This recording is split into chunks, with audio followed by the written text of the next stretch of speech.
Eternal Father, I offer you the body and the blood.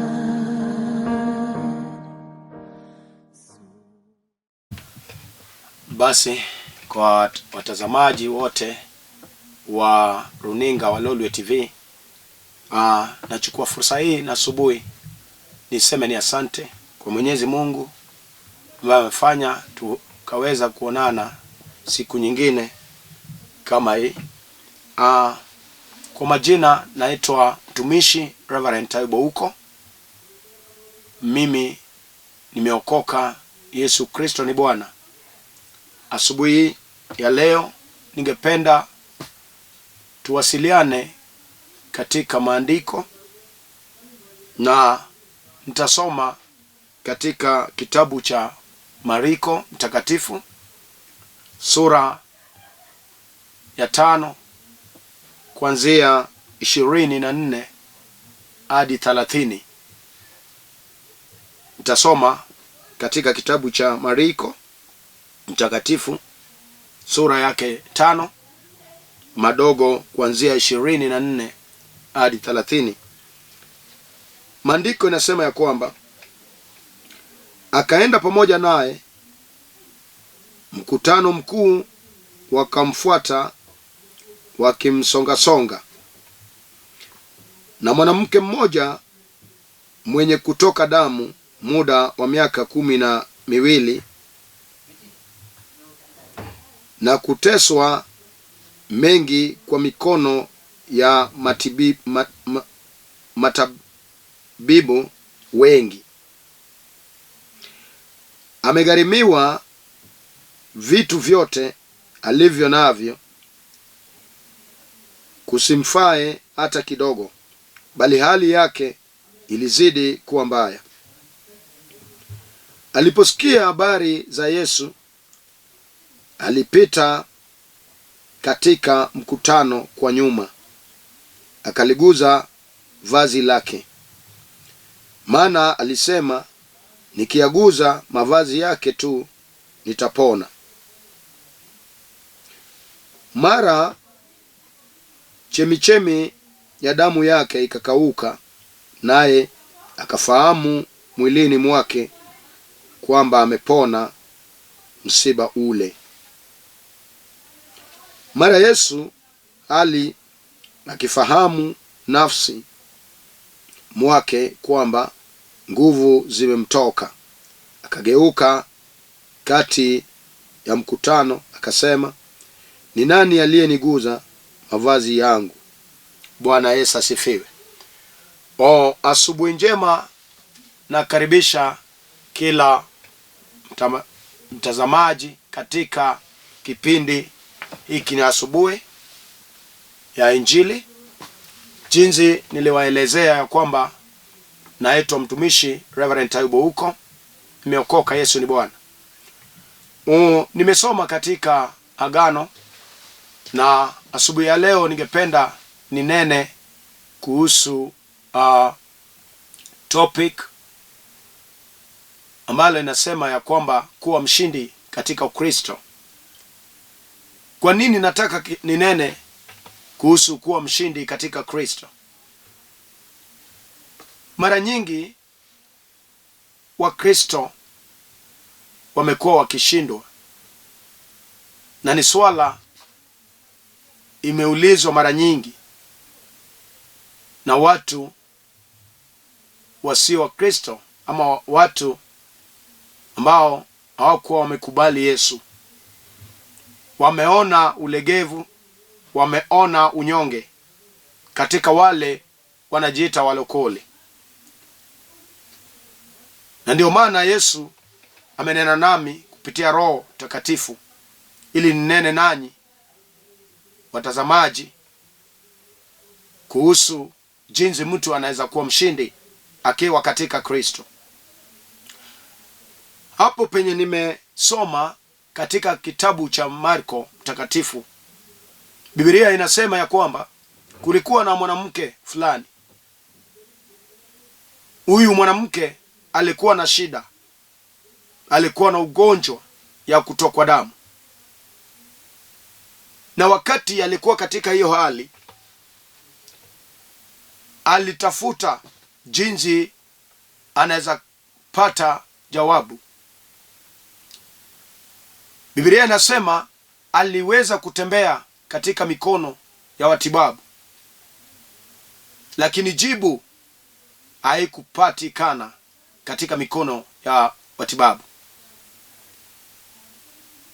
Haijanukuliwa, lakini roho ya Mungu inaniambia, kwa sababu wakati mtu akiwa katika shida anaweza tembea kote kote akitafuta jibu.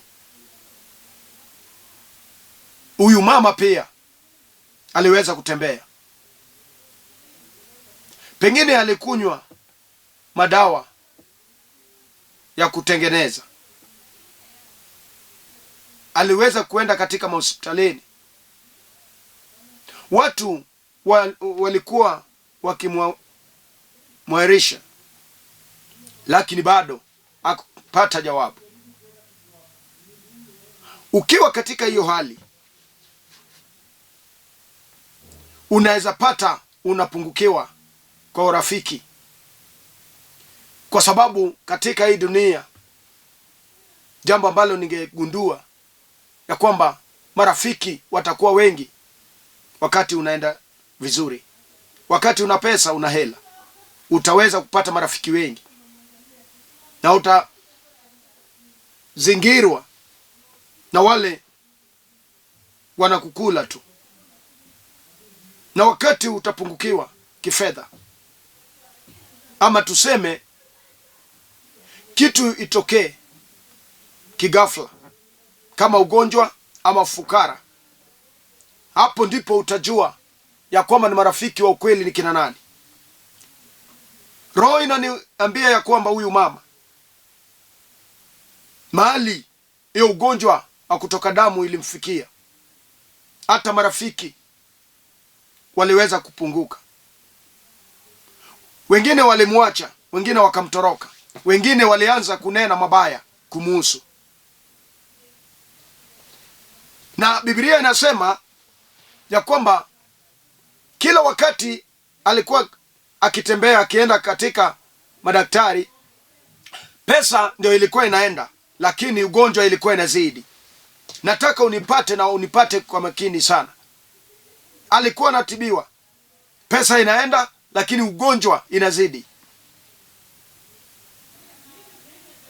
Na kama ni hakika huyu mama alikuwa na mchumba, basi hata mmewe alikuwa amekata tamaa, kwa sababu mtu anapoingia katika ndoa, jambo la kwanza, watu wanampa muda, wanaangalia huyu binti fulani tangu aolewe, kwa nini hatujaona matunda? Kwa sababu matunda ya ndoa ni watoto. Pengine huyu dada pia watu walimpea muda, mwaka wa kwanza, wa pili, wa tatu, wanaangalia hakuna matunda anayeleta. Kuna wengine walianza kuongea, na hiyo shida ikamuanza kwa mwaka wake wa kwanza. Akakuwa katika mateka ya kutokwa damu na katika mikono ya maadui, mpaka miaka 12. Hata madada zao ama marafiki wasichana ambao walikuwa wameenda katika ndoa nao katika hiyo mwaka, wengi walikuwa wamezaa. Wengine walikuwa na watoto wawili, wengine walikuwa na watoto watatu, wengine walikuwa wameenda lea sana. Na ukitaka kujua shida ambalo inaweza fanya hata mapenzi ididimie katika ndoa, ni shida ya kukosa mtoto. Na hiyo imefanya wamama wengi wametoka katika ndoa, wengine wamefukuzwa kwa sababu hawajabarikiwa na mtoto. Huyu mama pia alikuwa anapitia katika hiyo hali. Jambo la kwanza ambalo ningependa nikuambie, dada yangu ama ndugu yangu, ya kwamba ukiwa katika shida, jambo la kwanza uwe na imani. Mara nyingi mimi husema imani ni kama jeki hii ya kuinua gari. Jeki ni kitu kidogo sana, ni kitu duni, lakini inapopigwa itaweza kuinua gari kubwa kama trela. Mimi mara nyingi hulinganisha imani kama jeki. Inaweza onekana kitu kidogo, inaweza onekana kitu duni sana kwako machoni pako, lakini kama utaweza kuwa na imani, na kuambia mtapazani ya kwamba Mungu aliyeumba mbingu na nchi atafanya yale imeshindana kwa muda. Hata kama ni kitu umekuwa ukingoja,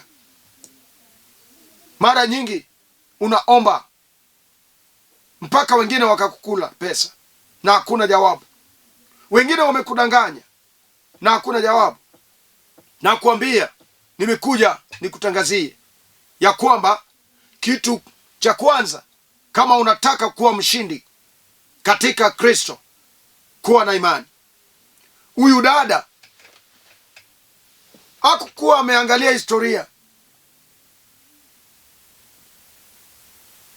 aliamini kwa sababu tayari alishapoteza imani kwa madaktari, akapoteza imani kwa marafiki, akapoteza imani hata kwa wale walikuwa wamezingira.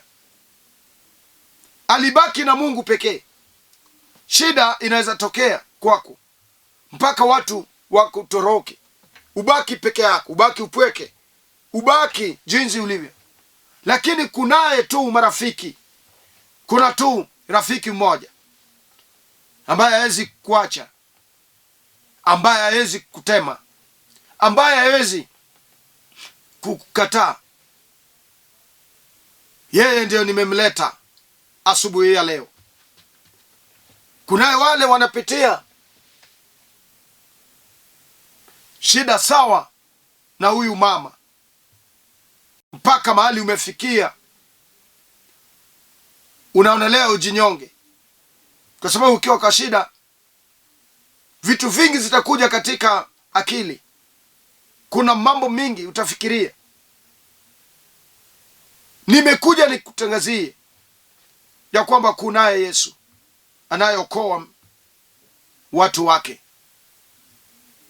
Sijui ni shida gani unayopitia, hata kama ni gumu.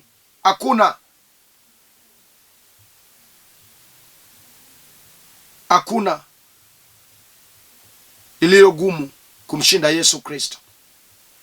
Yesu aliweza kushinda kifo, akatangaza hadhara ya kwamba yote yameisha. Kama utaweza kuwa na imani asubuhi ya leo, naona uwezekano, naona suluhisho ya shida ambalo unapitia. Haijalishi imechukua muda gani, haijalishi watu wamenena nini, haijalishi maadui wamekuchekelea kwa muda gani. Yale nimekuja nikuambie ya kwamba yote yanawezekana ukiwa umeamini. Huyu mama watu walimchekelea sana, akaonekana kama yule mama ambaye hana matunda, hana maelekeo, analeta shida katika jamii, anarudisha boma katika ufukara. Kwa sababu wakati mtu ako katika shida ya ugonjwa, mali ya boma inaenda, wakiwa wanatafuta jibu, wakiwa wanatafuta uponyaji. Na roho inaniambia hata katika huyu dada, mali ilienda wakati walikuwa wanatafuta matibabu, kwa sababu agano inasema pesa ilikuwa inaenda. Pengine walikuwa wanauza mali ili watafute hela ya kupeleka katika mikono ya matibabu. Na hata ingawa hela ilienda, mali ikaenda, jibu haikupatikana. Kuna shida ambalo inaweza pita mali. Kuna shida ambalo inaweza pita ufahamu wako. Kuna shida ambalo inaweza pita kujua kwako. Ndio wewe ni msomi, lakini mahali ambapo umepatikana uwezi tatua, uwezi jiondoa pasipo Mungu.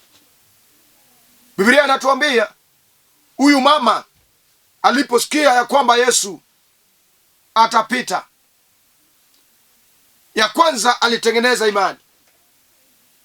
Sijui kama kunaye mmoja ananisikia. Katika hiyo harakati nataka nikufananishe na huyu mama. Pengine unapitia shida kama hayo. Pengine ni shida ambalo ni ya jamii. Pengine ni shida ya damu lenu. Kuna shida mbalimbali. Kuna wale wanatoka katika lango ambalo wanalipa gharama isiyo yao. Mababu ambao walishakufa walitenda maovu. Wakati tunaongea sasa, wote walifariki. Na yale mbegu walipanda ya uchawi bado inanena, kwa sababu madhabahu inanena. Kuna wengine waliweka madhabahu ya uchawi na ya urogi katika malango tofauti tofauti. Na jinsi inanena na asubuhi, unanitazama na unasema ni kweli. Unalipa deni isiyo yako. Umebebeshwa na mzigo nzito. Biblia inasema katika kitabu cha Ufunuo, lakini njooni, inasema ya kwamba njooni kwangu ninyi nyote mliobebeshwa na mzigo nzito, ili mimi niwapumzishe. Ni mzigo gani umebebeshwa naye? Huyu mama alibebeshwa na mzigo nzito ya kutokwa damu. Na wakati aliweka imani kwake Mungu, aliposikia ya kwamba Yesu anapita, akatengeneza imani. Akasema, mimi kama nitapata nafasi kidogo ili niguze pindu la nguo lake, mimi nitapona.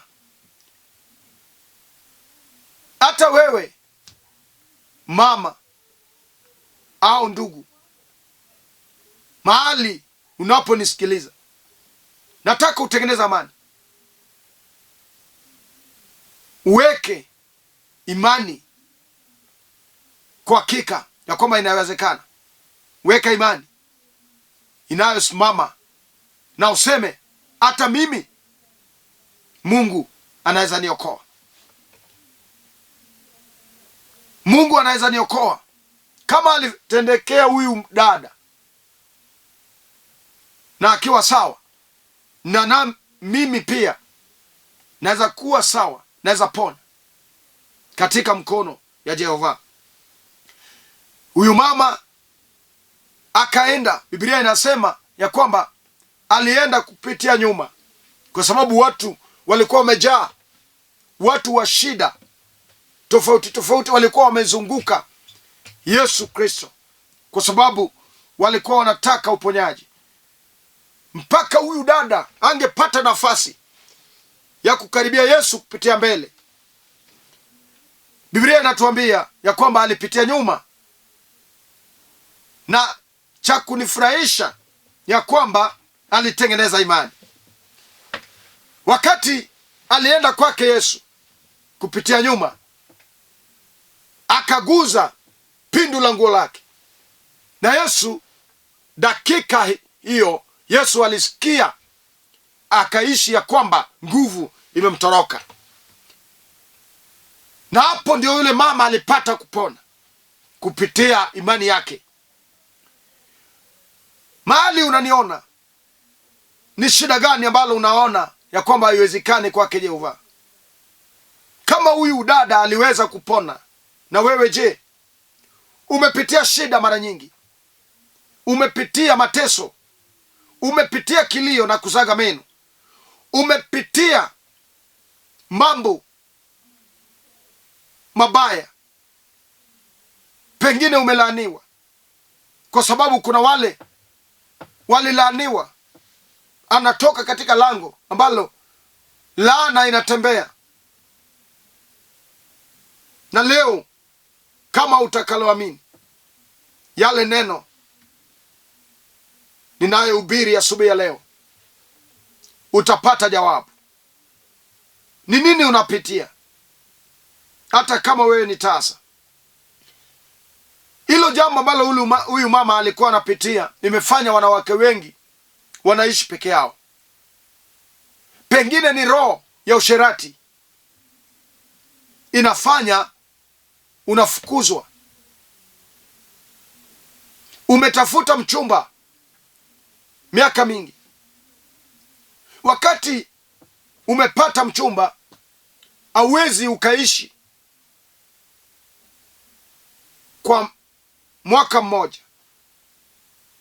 Wakati tunanena na wewe, umekuwa na wanaume karibu 5, unaoleka ukienda.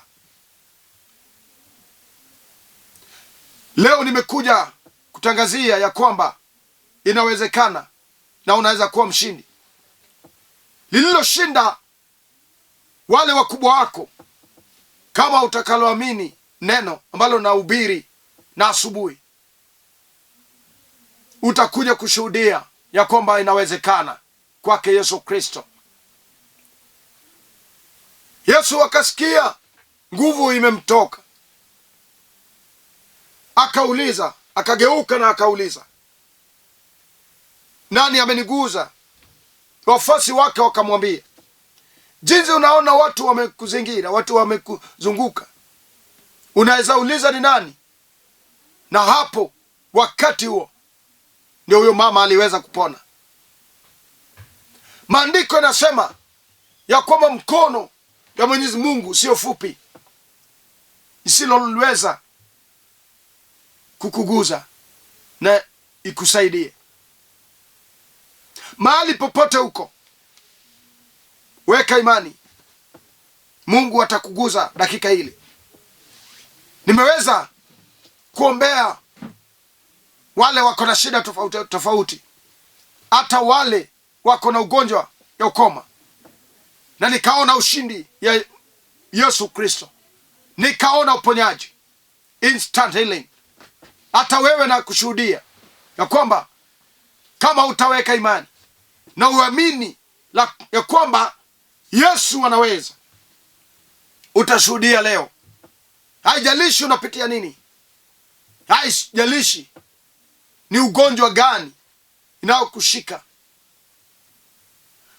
Jambo la pili ni kuwa mwombezi. Ukisha weka imani, lazima uwe mwombezi, yule anaomba kila wakati, kwa sababu wokovu bila maombi, bila imani, haiwezi ikatenda kazi. Kama wewe ni kweli mlokole, lazima uwe unaamini, lazima uwe na imani ya kwamba yote yanawezekana, na lazima uwe mwombezi kila dakika, kila siku wewe unaomba. Zidi katika goti lako, kwa sababu yale uwezi shinda ukisimama, unaweza shinda katika goti.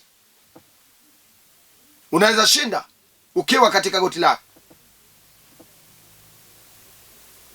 Jambo la tatu, uwe mtumishi, yule anatumikia Mungu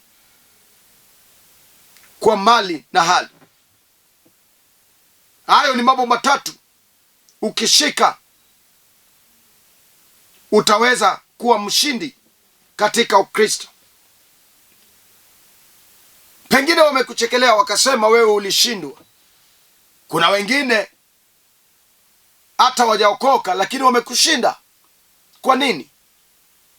Umekosa mambo matatu. Hauna imani, wewe si mwombezi, na wewe umtumikii Mungu. Umtumikii Mungu. Ukiona mtu ameenda kwa mganga akitaka kufanya kazi ya urogi,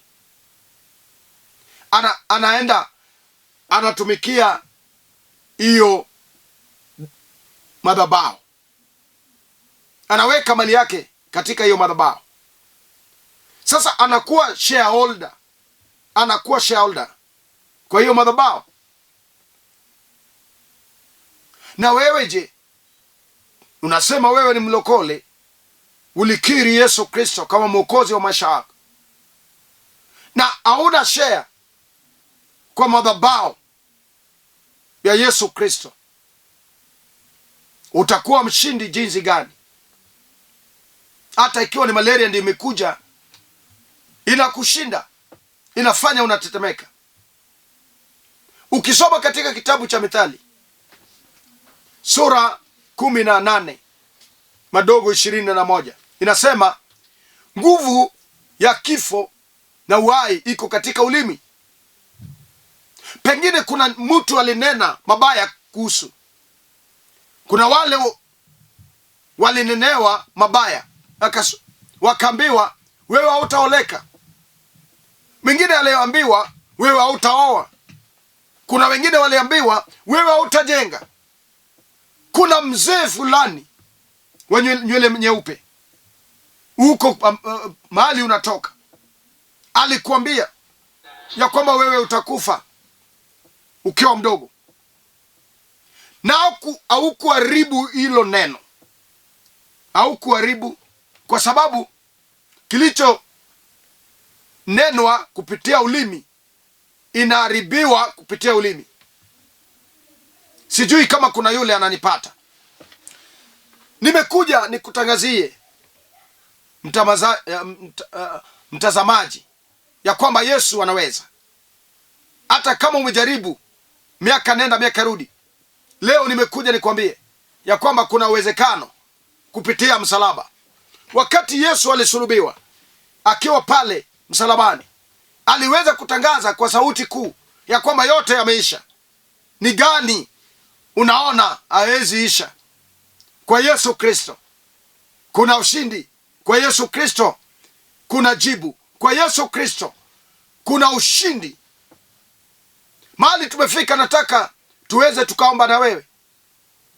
Mahali nimefika, ningependa niombe na mmoja ama wawili, awale wametengeneza imani wakisema, nataka nione miujiza.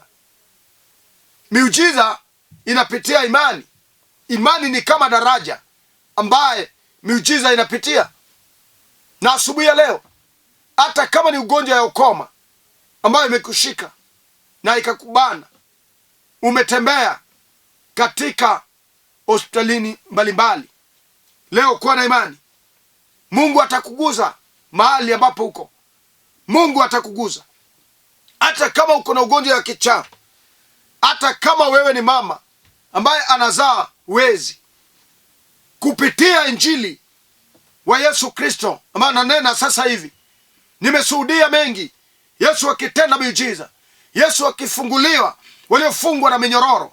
Hata wewe leo mwamini Yesu Kristo ili upokee miujiza, ili upokee yale makuu. Kama unaweza shika TV, kama utashika televisheni, ama utapata nafasi ya kupiga magoti, uinue mikono tuweze tukaomba na wewe. Mungu Baba, Mwana, Roho Takatifu, wewe ni Mungu na utabaki kuwa ni Mungu. Hakuna lililo gumu kushinda. Bwana, leo asubuhi umenena nasi kuhusu kuwa mshindi katika Ukristo. Tazama huyu dada ametembea mwaka nenda miaka rudi na hajapata jawabu.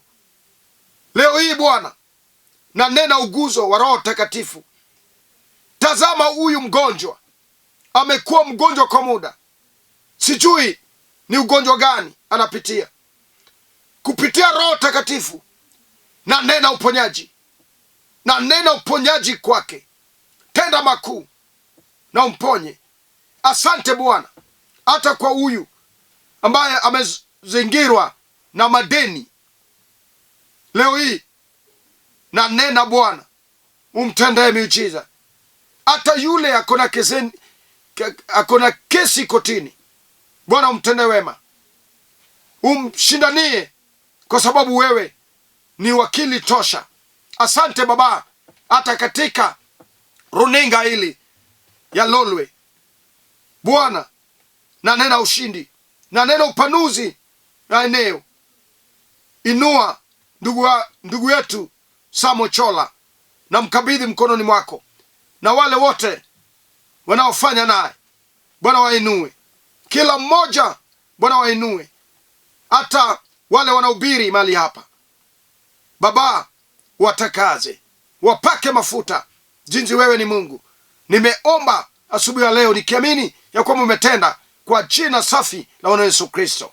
Amen, amen, amen. Mimi jinsi niliwaambia awali ya kwamba naitwa mtumishi Reverend Ayubo huko, na hudumu katika kanisa la St. Meshach Fellowship Church. Niko hapa Nairobi, Kibra. Kama uko katika eneo ya Nairobi, chukua gari pale Kencom nambari 32, itakuleta mpaka Karanja. Ushukia hapo, kanisa liko pale karibu na Raila Education Center. Hapo tuko na idara zote. Pata nafasi ukuje tuwasiliane. Kama uko mbali uwezi fika kanisani, ukitazama hapo chini kuna nambari zangu 2. Piga hayo nambari na tutaomba pamoja nawe. Kama utakuwa na imani, Mungu atakutendea miujiza. Kwa wale wangependa tuwasiliane kwa simu, na namba yangu ni 0727385424. Namba yangu ni 0727385424. Nambari yangu ya Airtel ni 0734434156. 0734434156. Mungu na wabariki. Tuonane siku nyingine, siku ya Saturday, kila Saturday saa 3 hadi saa 3:30. Tuko na kanisa pande zote, Kariobangi North, Kariobangi South. Kesho tutaweza kuomba kule Kariobangi South, na karibisha kila mmoja. Tuko na branch mpaka kule Kitengela, South B, Ruiru na Juja. Headquarter yetu iko pale Kisumu,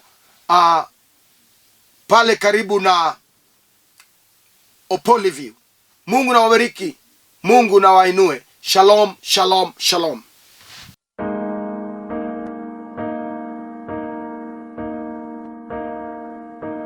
Eternal Father, I offer you